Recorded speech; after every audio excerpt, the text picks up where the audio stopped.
রসুলের অনুসরণ অনুকরণের মাধ্যমে রসুলকে ভালোবাসা হয়, নবীজিকে মহব্বত করা হয়।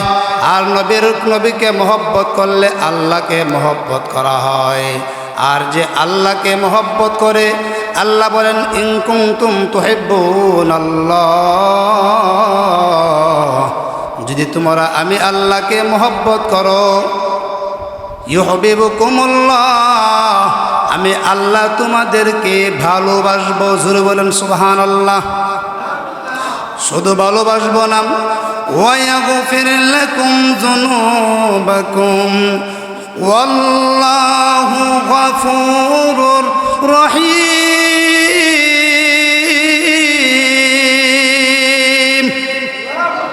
শুধু ভালোবাসবো না, আমি আল্লাহ তোমাদের জিন্দেগির সমস্ত গুনাহ মাফ করে দিব। আমি আল্লাহ হলাম আল্লাহু গফুরুর রহিম, আমি আল্লাহ ক্ষমাশীল পরম দয়ালু। হে মুসলমান ইমানদার, আল্লাহর গোলাম, আল্লাহ এবং আল্লাহ রসুলকে ভালোবাসা, আল্লাহ এবং আল্লাহর রসুলকে মহব্বত করা, এটা প্রতিটি মুসলমানের উপর অপরিহার্য কর্তব্য। এটা প্রতিটি মুমিনের ঈমানের অঙ্গ। ভালোবাসা শুধু মুখে বললে হবে না। নবীকে আমি আপনাকে ভালোবাসি শুধু মৌখিক কথা না, ভালোবাসা নয়, বরং ভালোবাসার যত বস্তু আছে, ভালোবাসার যত ব্যক্তি আছে, এই সকল বস্তু ও ব্যক্তির থেকে যতক্ষণ পর্যন্ত আল্লাহ এবং আল্লাহর রসুলের ভালোবাসা অন্তরে বেশি না হবে, ততক্ষণ পর্যন্ত তোমাদের কেহ পরিপূর্ণ মুমিন হতে পারবে না। হে নবীর উম্মতের দল,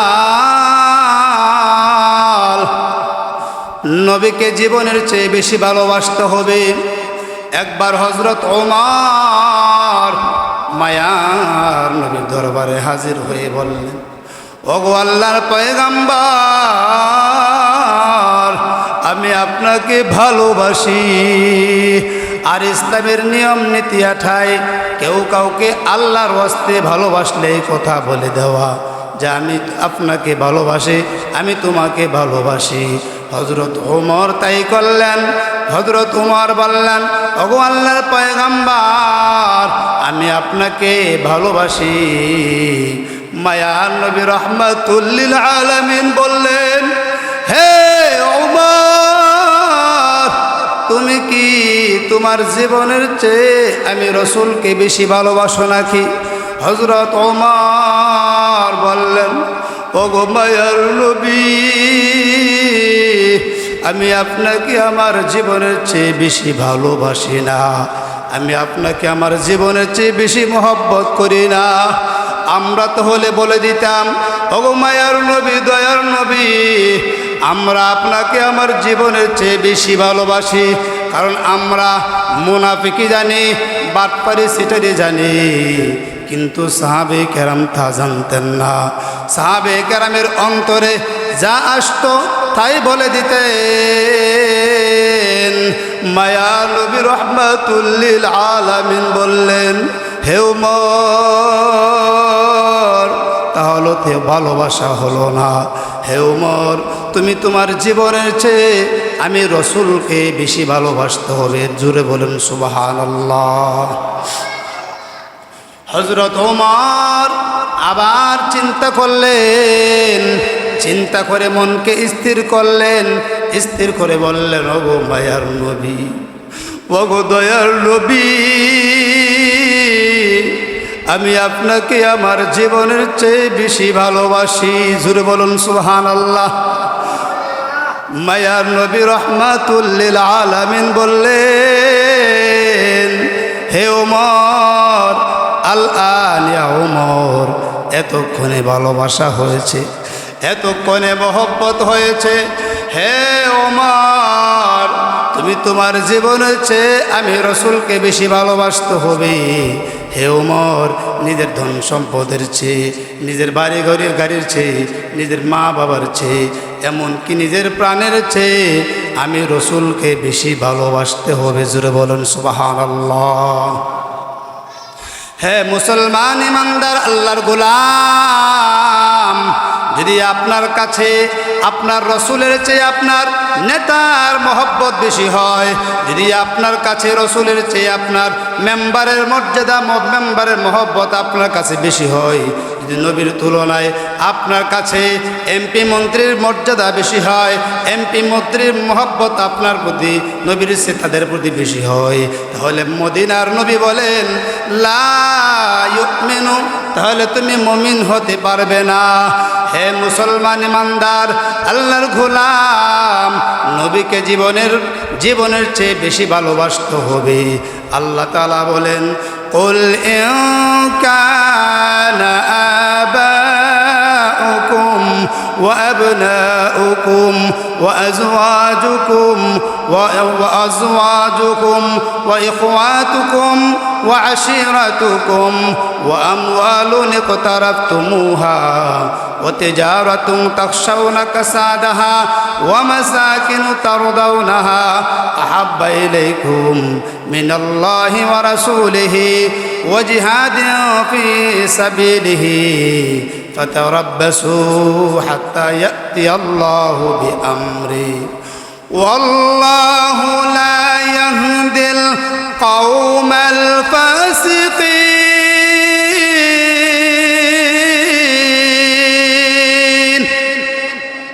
হে মুসলমান ইমানদার আল্লাহর গোলাম, আল্লাহ তাআলা বলেন হে নবী আপনি বলুন ওয়াইন কানা আবাউকুম, যদি তোমাদের মা বাবা, তোমাদের ভাই বোন, যদি তোমাদের স্ত্রী, তোমাদের আত্মীয় স্বজন, তোমাদের ধন সম্পদ, যাকে তোমরা খুব মহব্বত করো, তোমাদের ব্যবসা বাণিজ্য, যার নোকসানকে তোমরা ভয় পাও, তোমাদের ঘর বাড়ি, যাকে তোমরা খুব পছন্দ করো, এই সব কিছু সে যতক্ষণ পর্যন্ত আল্লাহ এবং আল্লাহর রসুলের ভালোবাসা অন্তরে বেশি না হবে, তাহলে তোমরা আল্লাহর নির্দেশের শাস্তির অপেক্ষা করো। এই আয়াত এবং হাদিস দ্বারা বোঝা যায় প্রকৃত মুমিন হতে হলে আল্লাহ এবং আল্লাহ রসুলের প্রতি সর্বাধিক ভালোবাসা অন্তরে পোষণ করতে হবে। সাহাবে কারাম নবীর প্রতি ভালোবাসার যে দৃষ্টান্ত স্থাপন করেছেন, পৃথিবীর ইতিহাসে এর কোনো নজির নাই, এর কোনো দৃষ্টান্ত নাই। সাহাবে কারাম নবীকে যিনি নিজের জীবনের চেয়ে বেশি ভালোবাসেছেন, সাহাবে কারাম নবীকে নিজের ধন সম্পদের চেয়ে বেশি ভালোবাসেছেন, সাহাবে কারাম নিজের সন্তানদের চেয়ে নবীকে বেশি ভালোবেসেছেন। হে নবীর উম্মতের দল, নবীর প্রতি সাহাবে কেরামের অনুরক্তি অনুগত্য ভালোবাসা ছিল অতুলনীয়। যা হুদায়বিয়ার সন্ধির সময় মক্কার পক্ষ থেকে দূত হিসেবে এসেছিল উরওয়া ইবনে মাসউদ সাকাফি, সে মায়ার নবী রাহমাতুল লিল আলামিনের দরবারে হাজির হয়ে উপস্থিত হয়ে যে বিস্ময়কর আশ্চর্যজনক ঘটনা দেখেছিলেন তার বিবরণ দিয়েছিলেন মক্কাবাসীদের কাছে এভাবে: হে কুরাইশ, হে কুরাইশের লোকেরা, হে কুরাইশ সম্প্রদায়, আমি দুনিয়ার বড় বড় রাজা বাদশাদের দরবারে গিয়েছি, আমি দুনিয়ার বড় বড় রাজা বাদশাদের দরবারে গিয়েছি। পারস্য সম্রাট আম্বুসিনিয়ার বাদশাহ সহ বড় বড় রাজা বাদশাদের দরবারে যা দেখেছি, বড় বড় বাদশাদের দরবার দেখেছি, কিন্তু আল্লাহর পয়গাম্বরের দরবারে যা দেখেছি পৃথিবীর কোথাও তা দেখি নাই। জোরে বলেন সুবহানাল্লাহ। মক্কার কুরাইশরা উরওয়া ইবনে মাসউদ সাকাফিকে জিজ্ঞাসা করলাম, হে উরওয়া ইবনে মাসউদ সাকাফি, তুমি মায়ার নবীর দরবারে কি দেখেছো? তখন উরওয়া ইবনে মাসউদ সাকাফি বললেন, মায়ার নবী রাহমাতুল লিল আলামিন যখন থুতু ফেলতো, সাহাবে কেরাম তা নিয়ে হাতে এবং মুখমণ্ডলে মেখে নিত। সাহাবে আল্লাহর পয়গাম্বরের উজুর পানির একটা ফোঁটা পাওয়ার জন্য সাহাবে কেরাম এমন প্রতিযোগিতা করত যেমন লড়াই করছে। আল্লাহর রসুল কোনো আদেশ করলে প্রত্যেকে সেই আদেশ পালন করার জন্য সচেষ্ট থাকত। কেউ মায়ার নবীর দিকে, কেউ মায়ার নবীর সামনে উঁচু গলায় কথা বলেন না, কেউ মায়ার নবীর দিকে পূর্ণ দৃষ্টি দিয়া তাকায় নাই। হে নবীর উম্মতের দল, সাহাবে কারাম নবীকে নিজের জীবনের চেয়ে বেশি ভালোবাসেছেন। একবার মায়ার নবী রাহমাতুল লিল আলামিনের শরীরে সিঙ্গা লাগানো হয়েছিল, কিছু রক্ত বের হয়েছে। আল্লাহর পয়গম্বর এই রক্তগুলো আব্দুল্লাহ ইবনে জুবাইরের হাতে দিয়ে বললেন, হে আব্দুল্লাহ ইবনে জুবাইর, এই রক্তগুলো কোথাও দাফন করে আসো। হযরত আব্দুল্লাহ ইবনে জুবাইর এই রক্তগুলো নিয়ে গেলেন। কিছুক্ষণ পর আসলেন, মায়ার নবী রাহমাতুল লিল আলামিন জিজ্ঞাসা করলেন, হে আব্দুল্লাহ ইবনে জুবাইর, তুমি এই রক্তগুলো কি করেছো? হযরত আব্দুল্লাহ ইবনে জুবাইর রাদিয়াল্লাহু আনহু বললেন, ওগো মায়ার নবী, দয়ার নবী, আমি এই রক্তগুলো পান করে ফেলেছি। জোরে বলেন সুবহানাল্লাহ। মানুষের শরীর থেকে নির্গত রক্ত হলো নাপাক, আর আল্লাহর পয়গম্বরের রক্ত হলো পাক।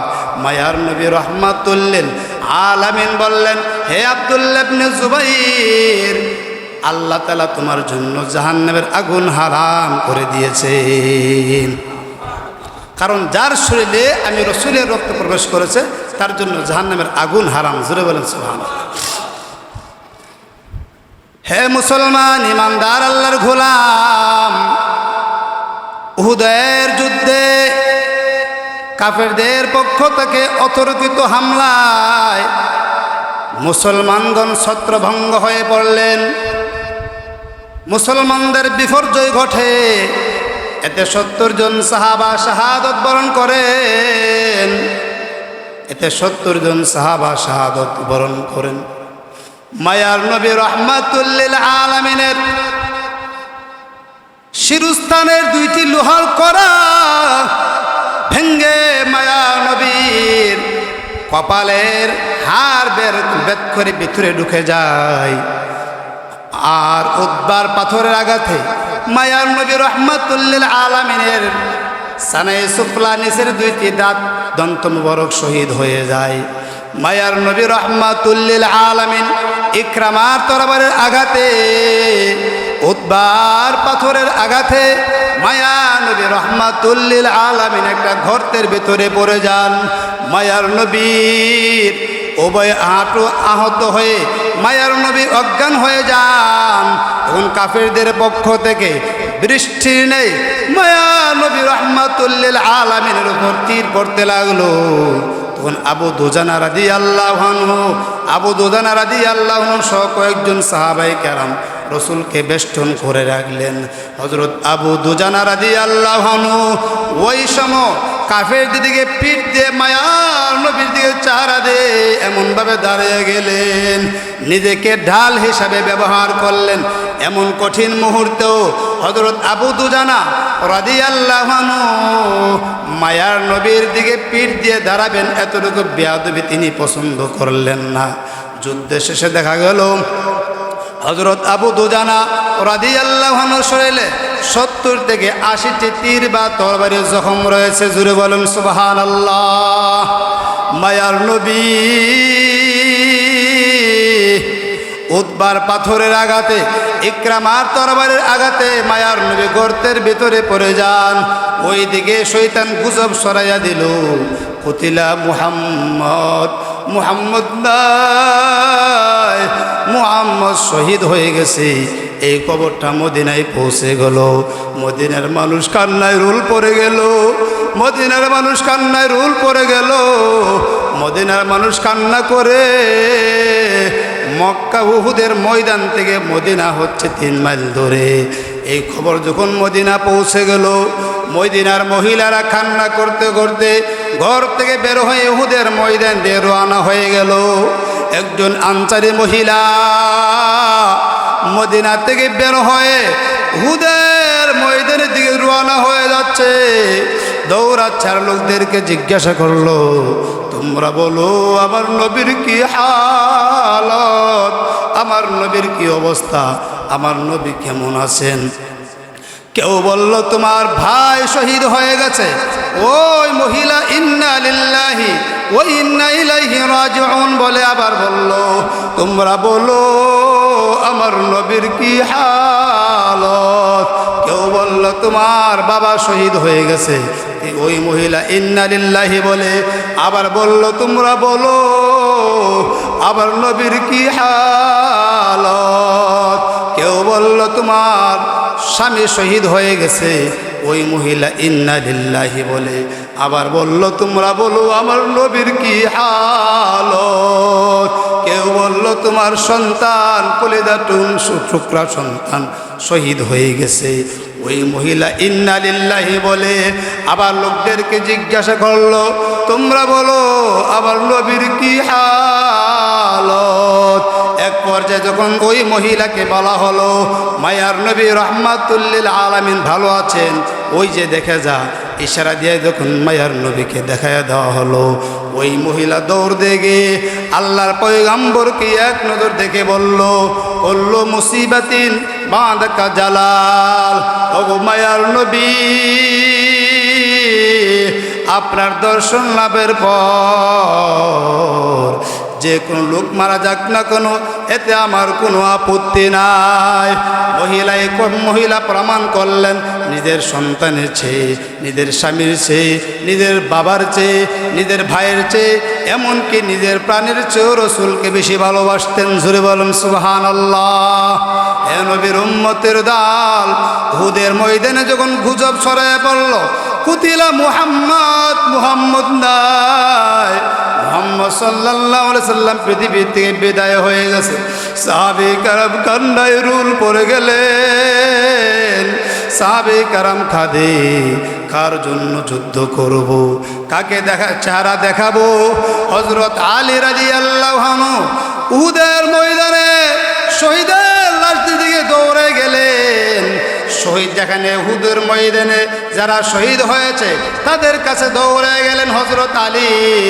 গিয়া নবীকে তালাশ করলেন, নবীকে পাইলেন না। হযরত আলী উহুদের ময়দানে সিজদায় পড়ে কান্না করে আর বলে, ওগো আল্লাহ, আমার নবী কই গো, আমার নবী কই। এমন সময় একজন সাহাবী হযরত আলীর কানে কানে এসে বলে, হে আলী, মায়ার নবী মরেন নাই, মায়ার নবী ইন্তিকাল করেন নাই, মায়ার নবী জিন্দা আছেন। জোরে বলেন সুবহানাল্লাহ। হযরত আলী বললেন, আমাকে মায়ার নবীর কাছে নিয়ে যাও। হযরত আলীকে যে মাত্র মায়ার নবী রাহমাতুল লিল আলামিন দেখলেন, মায়ার নবী বললেন, হে আলী, আমি তো তোমাকে তালাশ করছি। হযরত আলী বলেন, ওগো মায়ার নবী, মদিনায় এই সংবাদ ছড়িয়ে পড়েছে আপনি নাকি শহীদ হয়ে গেছেন, আপনি নাকি দুনিয়াতে বিদায় হয়ে গেছেন। মায়ার নবী রাহমাতুল লিল আলামিন হযরত আলীকে ডাকদা বলে, ওরে আলী, উদ্বার পাথরের আঘাতে আমি নবীর দন্ত মুবারক শহীদ হয়ে গেছে। ইকরামার তরবারির আঘাতে আমি নবীর কপালের হাড় ভেদ করে ভিতরে দুইটা লোহার খড়া ঢুকে গেছে। আরে আলী, পারবেন এই লোহার খড়া খুলতে? ওইদিকে হযরত আবু বকর সিদ্দিক রাদিয়াল্লাহু আনহু দৌড়ে আসলেন লোহার কড়া খোলার জন্য। হযরত আবু উবাইদা ইবনুল জাররাহ রাদিয়াল্লাহু আনহু দৌড়ে আসলেন লোহার কড়া খোলার জন্য। হযরত আবু উবাইদা ইবনুল জাররাহ রাদিয়াল্লাহু আনহু আবু বকর সিদ্দিক রাদিয়াল্লাহু আনহুকে বাধা দিয়ে বললেন, আমি এই সৌভাগ্য হাতছাড়া হতে দিব না। হযরত আবু উবাইদা ইবনুল জাররাহ রাদিয়াল্লাহু আনহু নবীজির কপাল মোবারকে দুই দিকে ভালোভাবে মধ্যভাবে ধরে উনি দাঁত দিয়ে যখন লোহার কড়া কামড় দিয়ে ধরে টান দিলেন, এমন জোরে টান দিলেন একটা লোহার খড়া খুলে গেল। সঙ্গে সঙ্গে আবু উবাইদা ইবনুল জাররাহ রাদিয়াল্লাহু আনহুর একটা দাঁতও ভেঙে গেল। জোরে বলেন সুবহানাল্লাহ। হযরত আবু উবাইদা ইবনুল জাররাহ রাদিয়াল্লাহু আনহু ভ্রুক্ষেপ করলেন না, আবার দ্বিতীয় লোহার খড়াকে দাঁত কামড় দিয়ে ধরে টান দিলেন। দ্বিতীয় লোহার খড়া খুলে গেল। হযরত আবু উবাইদা ইবনুল জাররাহ রাদিয়াল্লাহু আনহুর একটা দাঁতও ভেঙে গেল। হযরত আবু উবাইদা ইবনুল জাররাহ রাদিয়াল্লাহু আনহু মুখে হাত দিয়ে যখন চলে আসতে লাগলেন, মায়ার নবী রাহমাতুল লিল আলামিন জিজ্ঞাসা করলেন, হে আবু উবাইদা ইবনুল জাররাহ, তোমার কি হয়েছে? হযরত আবু উবাইদা ইবনুল জাররাহ রাদিয়াল্লাহু আনহু বললেন, ওগো নবীজি, আমার কিছু হয় নাই। হযরত আবু উবাইদা ইবনুল জাররাহ রাদিয়াল্লাহু আনহু মনে মনে ভাবলেন, যদি আমি এই মুহূর্তে বলি আমার দাঁত ভেঙে গেছে, আমার দুইটা দাঁত ভেঙে গেছে, নবী বড় কষ্ট পাবে। এই জন্য হযরত আবু উবাইদা ইবনুল জাররাহ রাদিয়াল্লাহু আনহু বললেন, ওগো নবীজি, আমার কিছু হয় নাই। উক্ত জখম থেকে মায়ার নবীর উক্ত জখম থেকে যখন রক্ত গড়িয়ে পড়তে লাগলো, হযরত মালিক ইবনে সিনান রাদিয়াল্লাহু আনহু জিহ্বা দ্বারা নবীজির চেহারা থেকে ওই রক্তগুলো চুষে চুষে পান করে ফেললেন। জোরে বলেন সুবহানাল্লাহ। হয় নাই, হয় নাই, জোরে বলেন সুবহানাল্লাহ। হে নবীর উম্মতের দল, মায়া নবী বললেন, লা তামাসাকান নার, তোমাকে কখনো জাহান্নামের আগুন স্পর্শ করবে না। জোরে বলেন সুবহানাল্লাহ। হে নবীর উম্মতের দল, হযরত নবীর একজন সাহাবী হযরত হানজালা রাদিয়াল্লাহু আনহু যে মাত্র ফরজ গোসলের জন্য নদীতে গেলেন গোসল করার জন্য, এমনি শুনেন মদিনার রাস্তা দেখে জানে এলান করে যাচ্ছে, ঘোষণা করে যাচ্ছে, আবার দিনের নবী নাই, দিনের নবী শহীদ হয়ে গেছে। তখন মায়ার নবী রাহমাতুল লিল আলামিনের মহব্বতে হযরত হানজালা রাদিয়াল্লাহু আনহু গোসল না দিয়ে বাড়িতে আসতে বিবিকে বললেন, ওগো বিবি, তরবারিটা হাতে দাও। বিবি বলে, ওগো স্বামী, আপনি তো গোসল করেন নাই, আপনার প্রতি গোসল ফরজ। হযরত হানজালা বলে, ওগো বিবি, কার জন্য গোসল দিব?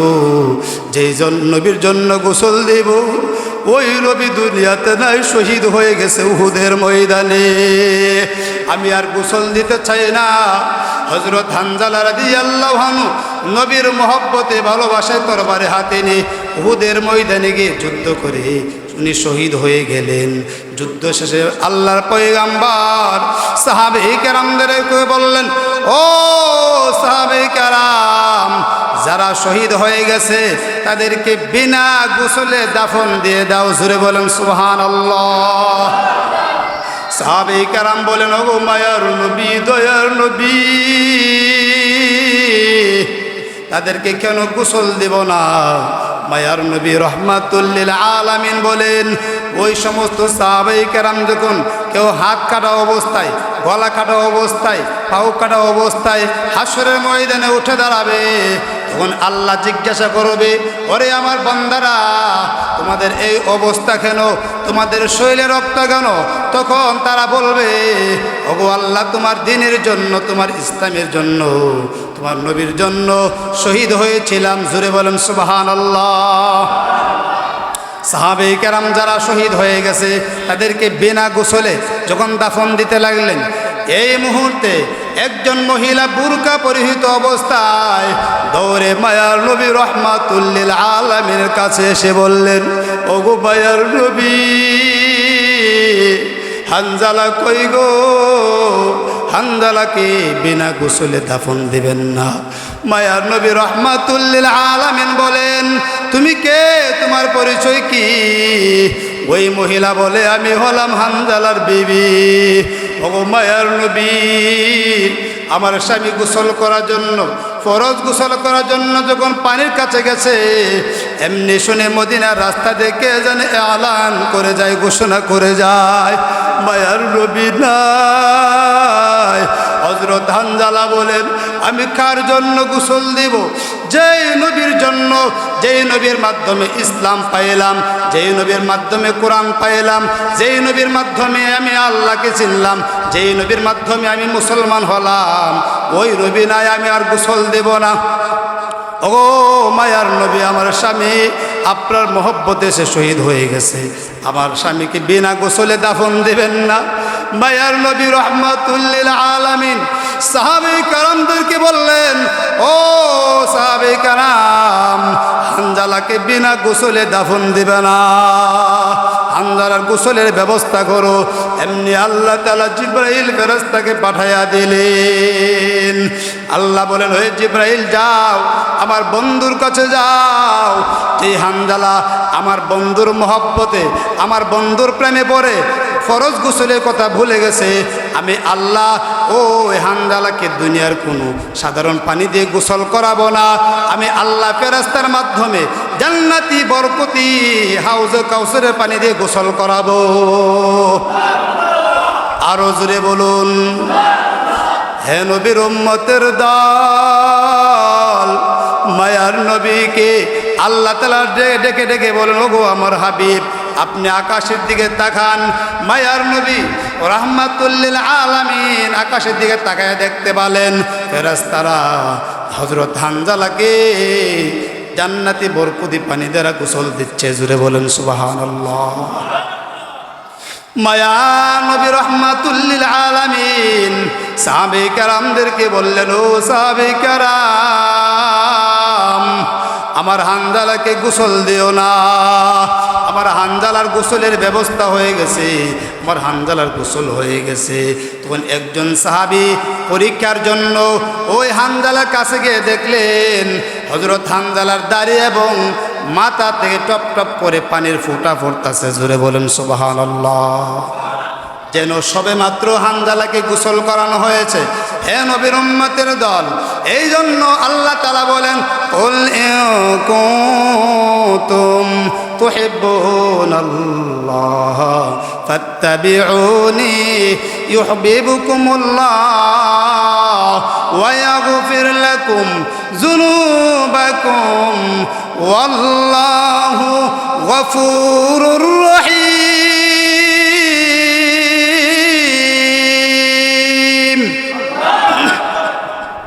আল্লাহ তাআলা বলেন, কুল ইন কুনতুম তুহিব্বুনাল্লাহ, যদি তোমরা আমি আল্লাহকে মহব্বত করো, আমি আল্লাহকে ভালোবাসো, তাহলে আমার নবীকে মহব্বত করো। নবীকে কিভাবে মহব্বত করবে? আল্লাহ পরের আয়াতের অংশ বলেন, ফাত্তাবিউনি, তাহলে তোমরা আমি রসুলের সুন্নতের অনুসরণ করো, আমি রসুলের সুন্নতের অনুকরণ করো, আমি রসুলের সুন্নতকে মহব্বত করো, আমি নবীর আদর্শকে মহব্বত করো, তাহলে আমি রসুলকে মহব্বত করা হবে। রসুলের সুন্নত ছাড়া কেহ আশিকে রসুল হতে পারে না। জোরে বলেন ঠিক না? রসুলের সুন্নতের মহব্বত ছাড়া, রসুলের আদর্শ মহব্বত ছাড়া কেহ আশিকে রসুল হতে পারে না। সে জিলাপির আশিক হতে পারে। জোরে বলেন ঠিক না? নবীর সুন্নত ছাড়া কেউ আশিকে রসুল হতে পারে না। সে ভণ্ড হতে পারে, প্রতারক হতে পারে, আশিকে রসুল হতে পারে না। জোরে বলেন ঠিক না? পোস্টারিংয়ের মাধ্যমে আমি পরিষ্কার ভাষায় বলতে চাই, পোস্টারিংয়ের মাধ্যমে, ব্যানারের মাধ্যমে প্রচার করে নবীজি আমি আপনাকে ভালোবাসি, এই কথা বললে নবীকে ভালোবাসা হয় নাই, এই কথা বললে নবীকে মহব্বত করা হয় নাই। নবীকে মহব্বত করতে হলে নবীর আদর্শ সুন্নাহকে মহব্বত করতে হবে। জোরে বলেন ঠিক না?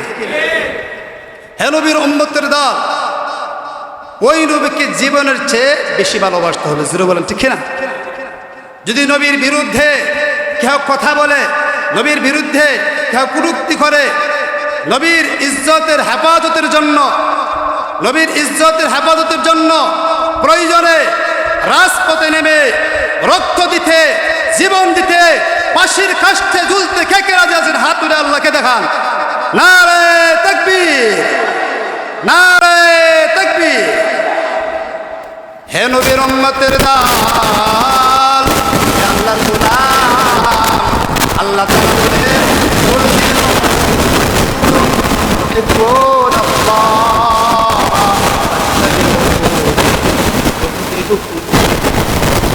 আল্লাহ তাআলা বলেন, আমি রসুলকে, আমি আল্লাহর ভালোবাসার মাপকাঠি হলো রসুলের সুন্নাত।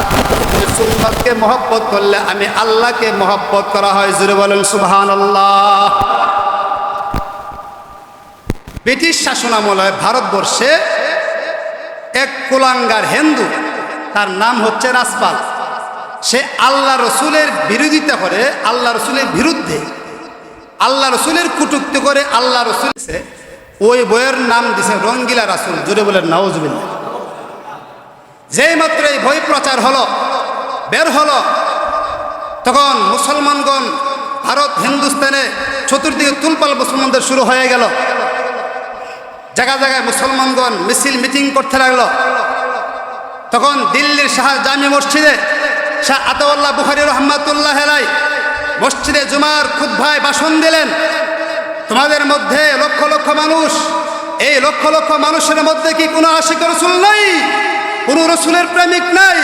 নবীর জন্য, নবীর ইজ্জতের হেফাজতের জন্য জীবন দিতে কোনো আশিক রসুল নাই? তখন একজন বালক, 21 বছরের একজন বালক কাঠমিস্তুর, সে প্রতিজ্ঞা করলেন যে আমি তাকিয়ার মরি, রসুলের দুশ্মনকে দুনিয়াতে বিদায় করে ছাড়বো। জোরে বলেন সুবহান। ওই যুবকের নাম হচ্ছে গাজী ইলমুদ্দিন। সে বাড়িতে চলে গেল, বাড়ি থেকে মার কাছ থেকে বিদায় নিল, মাগো আমাকে জনমের মতো বিদায় দাও, হয়তো আমি দুনিয়াতে আর থাকবো না, বাঁচতে পারবো না, বাঁচবো না, দেখা হবে হাসরের ময়দানে। জোরে বলেন সুবহানাল্লাহ। গাজী ইলমুদ্দিন মাকে বলল, গো মা, রাসপাল আমার নবীর বিরুদ্ধে বই লিখেছে, আমি ওই রাসপালকে দুনিয়াতে বিদায় করে দিব। গাজী ইলমুদ্দিন সে ছুরি একটা হাতে নিয়ে ওই রাসপালের লাইব্রেরিতে চলে গেলেন, যেখানে সে বসে। ওইখানে গিয়ে লোকদেরকে জিজ্ঞাসা করলেন, তোমাদের মধ্যে কে রাসপাল নামে কোন লোক আছে? তখন একজন দেখাই দিল যে সেই রাসপাল। এমনি গাজী ইলমুদ্দিন ছুরিটা বের করে ওই রাসপালের পেটের ভিতরে ঢুকায় কয়েকটা মুর্শি করলেন, সে সঙ্গে সঙ্গে দুনিয়াতে বিদায় হয়ে গেল। গাজী ইলমুদ্দিন দাঁড়ায় রইলেন, পালালেন না, দূর দিলেন না। পুলিশ এসে বলল, হে গাজী ইলমুদ্দিন, তুমি কেন পালাইলে না, তুমি কেন দৌড় দিলে না? গাজী ইলমুদ্দিন বললেন যে আমি কোনো অপরাধ করি নাই, আমি কোনো অন্যায় অপরাধ করি নাই, আমি কেন পালাবো, আমি কেন দৌড় দেব, আমি রসুলের দুশ্মনে বিচার করেছি। জোরে বলেন সুবহানাল্লাহ। গাজী ইলমুদ্দিনকে পুলিশে গ্রেফতার করে নিয়ে গেল। তখন পাকিস্তানের মোহাম্মদ আলী জিন্না এবং বাংলাদেশের এম.এ. ফজলুল হক সহ অ্যাডভোকেটরা ওনার পক্ষে কথা বলল। ব্রিটিশ আদালতে ওনার ফাঁসির রায় হয়ে গেল। মোহাম্মদ আলী জিন্না এবং এম.এ. ফজলুল হক সহ অনেক অ্যাডভোকেট উকিলরা গিয়া বলল, হে গাজী ইলমুদ্দিন, তুমি শুধু জজের সামনে, হাকিমের সামনে এই কথা বলবা যে আমি রাসপালকে হত্যা করার সময় মাথা ঠিক ছিল না, তখন আমরা জেরা করে আমরা তোমাকে মুক্তির ব্যবস্থা করব। কারণ তোমার মতো একজন যুবক এই ভারতবর্ষে বেঁচে থাকা দরকার। জোরে বলেন ঠিক না? তখন গাজী ইলমুদ্দিন বললেন, না, এটা হতে পারে না, আমার সারাটা জীবন ছিল বেহাল অবস্থায়, বেহুশ অবস্থায়, আর আমি রসুলের দুশ্মনকে যে সময় হত্যা করেছি, আমি স্বজ্ঞানে তাকে হত্যা করছি। এরপরে দেখা গেল গাজী ইলমুদ্দিনকে যখন ফাঁসির কাস্টে নিয়ে যাওয়া হচ্ছে, তখন উনি হাসতে হাসতে রওনা হচ্ছে। জোরে বলেন সুবহানাল্লাহ। কেহ জিজ্ঞাসা করলো, হে গাজী ইলমুদ্দিন, তোমাকে এখন ফাঁসির কাস্টে ঝুলানো হবে, আর তুমি হাসতে হাসতে রওনা হচ্ছে, এর কারণটা কি? এমনি গাজী ইলমুদ্দিন বলল যে গত রাত্রে আমি স্বপ্নে দেখেছি মায়ার নবী রহমাতুল্লিল আলামিন হযরত আবু বকর উমরকে সঙ্গে নিয়ে ফুলের তোড়া হাতে নিয়ে এসে বলল, হে গাজী ইলমুদ্দিন, তুমি তাড়াতাড়ি আমার কাছে আসো, আমি রসুল তোমার জন্য ফুলের মালা নিয়ে অপেক্ষায় আছি। আরো জোরে বলেন। হযরত গাজী ইলমুদ্দিন শহীদ হয়ে গেলেন। ব্রিটিশরা তাকে জেলখানার ভিতরে দাফন করা হলো। মুসলমানগণ জায়গা জায়গায় যখন প্রতিবাদ শুরু করলেন, তখন 15 দিন পরে তার লাশকে এই জেলখানার ভিতর থেকে বের করা হলো। ওই লাশের ও কবরের ভিতর থেকে মেশকাম্বরে ঘেরাম বের হয়ে আসছে। এরপরে তাকে তার জানাজা নামাজের ভিতরে, গাজী ইলমুদ্দিনের জানাজা নামাজে ওই তখনকার সময়ে 6 লক্ষ লোক জানাজায় অংশগ্রহণ করেছে। গাজী ইলমুদ্দিনকে পাকিস্তানের লাহোরে দাফন করা হয়েছে। সেই গাজী ইলমুদ্দিনের মাটি ধরে শপথ করে বলতে চায়, যেই নবী আমার নবীর সম্মান মান মর্যাদা আকাশচুম্বী, যেই নবীর আকাশচুম্বী সম্মান মর্যাদা জাত ও সিফাতের উপর যারা কটূক্তি করবে, যারা বৃদ্ধাঙ্গুল প্রদর্শন করবে, তাদেরকে কখনো ছাড় দেওয়া হবে না। জোরে বলেন ঠিক না? প্রয়োজনে রক্ত দিয়ে হলো, জীবন দিয়ে হলো, তাদেরকে দুনিয়াতে বিদায় করে দেওয়া হবে। জোরে বলেন ঠিক না? এই জন্য আল্লাহ বলেন কুল ইন কুনতুম তুহিব্বুনাল্লাহ ফাত্তাবিউনি ইউহিব্বুকুমুল্লাহ। আল্লাহ তাআলা বলেন ইন কুনতুম তুহিব্বুনাল্লাহ, যদি তোমার আল্লাহকে মহব্বত করো, ফাত্তাবিউনি, তাহলে তোমার আমি রসুলের সুন্নতকে মহব্বত করো, ভালোবাসো। আমি রসুলের সুন্নতকে ভালোবাসলে মহব্বত করলে কি হবে? মায়ার নবী রাহমাতুল লিল আলামিন বলেন মান আহাব্বা সুন্নতি ফাকাদ আহাব্বানি ওয়া মান আহাব্বানি কানা মাই ফিল জান্নাহ। মায়ার নবী রাহমাতুল লিল আলামিন বলেন যেই ব্যক্তি মান আহাব্বা সুন্নতি, যেই ব্যক্তি আমার সুন্নতকে মহব্বত করলো সে যেন আমাকে মহব্বত করলো, আর যে আমাকে মহব্বত করলো সে আমার সঙ্গে জান্নাতে থাকবে। জোরে বলেন সুবহানাল্লাহ। ভাই রসুলের সঙ্গে জান্নাতে থাকবে, আমরা কারা কারা যে হাতুরা দেখান, নারে তাকবীর, নারে তাকবীর। এ নবীর উম্মতের দল মায়ার নবী রাহমাতুল লিল আলামিন বলেন মা তামাসসাকা বিসুন্নতি ইনদা ফাসাদি উম্মতি ফালাহু আজরু মিআতি শাহীদ।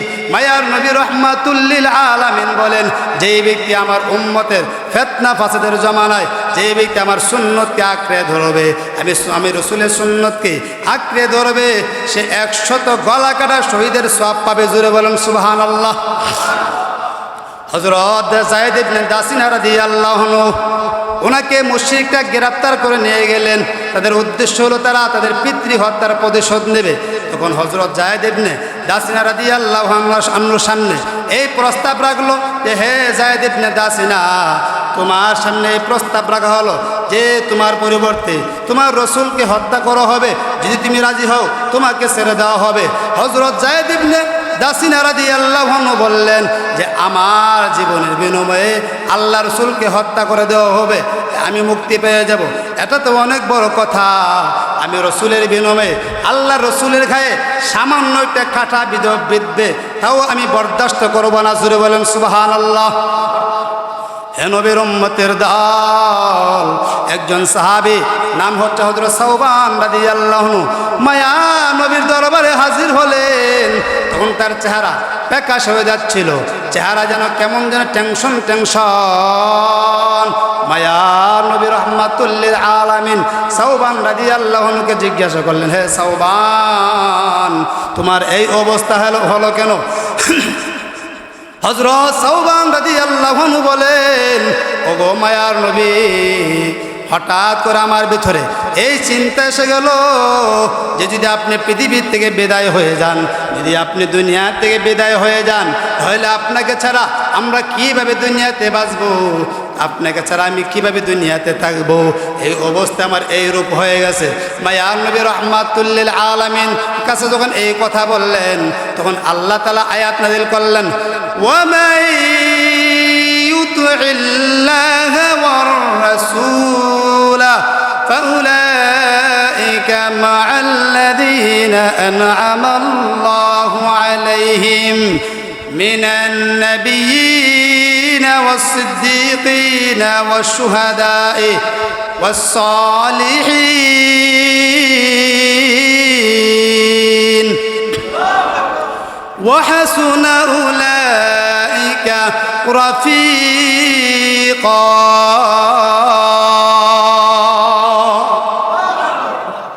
এই আয়াতের মর্মার্থ হলো আল্লাহ তাআলা বলেন, ওগো নবীজি, যারা আপনাকে ভালোবাসবে, আপনাকে মহব্বত করবে, আল্লাহ এবং আল্লাহর রসুলকে যারা মহব্বত করবে, তাদের সঙ্গে হাসর হবে, তারা একসঙ্গে জান্নাতে থাকতে পারবে। জোরে বলুন সুবহানাল্লাহ। এই আয়াত শুনে সাহাবী শান্ত হয়ে গেলেন। একজন সাহাবী আল্লাহ রসুলের দরবারে হাজির হয়ে বললেন, ইয়া রাসূলুল্লাহ, কিয়ামত কবে হবে? আল্লাহ রসুল বললেন, এ সাহাবী, কিয়ামতের জন্য তুমি কি প্রস্তুতি নিয়েছো? সাহাবী বলেন, ইয়া রাসূলুল্লাহ, কিয়ামতের জন্য তেমন কোনো প্রস্তুতি নিতে পারে নাই, তেমন কোনো নামাজ পড়তে পারে নাই, আল্লাহর বিধান মানতে পারে নাই, রসুলের তরিকা মানতে পারে নাই, তেমন কোনো জিকির করতে পারে নাই, রোজা রাখতে পারে নাই, কিন্তু আমি আল্লাহ এবং আল্লাহর রসুলকে ভালোবাসি। আরো জোরে বলেন, আল্লাহ রসুল বলেন, মান তাশাব্বা বিকওমিন ফাহুয়া মিনহুম, যার সাজার মোহব্বত তার সাজার কিয়ামত। জোরে বলেন সুবহানাল্লাহ। আল্লাহ তাআলা বলেন, কুল ইন কুনতুম তুহিব্বুনাল্লাহ فاتبعوني يحببكم الله ويغفر لكم ذنوبكم والله غفور رحيم আল্লাহ তাআলা বলেন কুল ইন কুনতুম তুহিব্বুনাল্লাহ, যদি তোমরা আল্লাহকে মহব্বত করো তাহলে রসুলকে মহব্বত করো। রসুলকে মহব্বত করলে কি হবে? ইউহিব্বুকুমুল্লাহ, তাহলে আমি আল্লাহ তোমাদেরকে মহব্বত করব। শুধু তাই নয়, আমি আল্লাহ তোমাদেরকে মহব্বত করে আমি আল্লাহ তোমাদের জিন্দেগির সমস্ত গুনাহ মাফ করে দেব। ওয়াল্লাহু গফুরুর রহিম। আল্লাহ তাআলা হলেন ক্ষমাশীল, পরম দয়ালু। আল্লাহ তাআলা আমাদের সকলকে রসুলের মহব্বত, আল্লাহ এবং আল্লাহ রসুলকে মহব্বত করে দুনিয়াতে যাওয়ার তৌফিক দান করে। সকলে আমিন। আরো জোরে বলেন আমিন। আমার আলোচনা